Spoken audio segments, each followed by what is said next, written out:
bar in 2001. Since then, she has maintained a private practice, providing legal services in a variety of areas. Her main area of expertise is in the intellectual property, corporate structures, and contract law.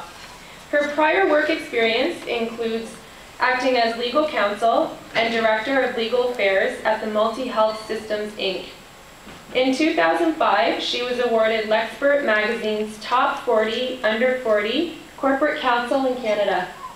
Of 239 candidates, the final selections were made factoring in multiple recommendations, seniority of recommending lawyers, interviews, and test results.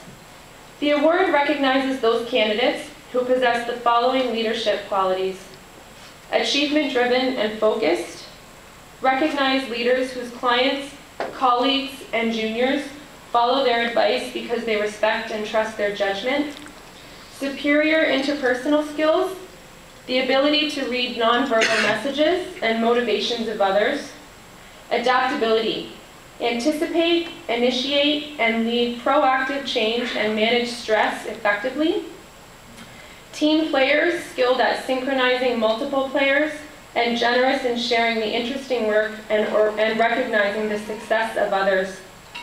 Rita is currently serving as legal counsel for a global management consulting, technology, and outsourcing company in Toronto, Accenture Inc. Congratulations, Rita.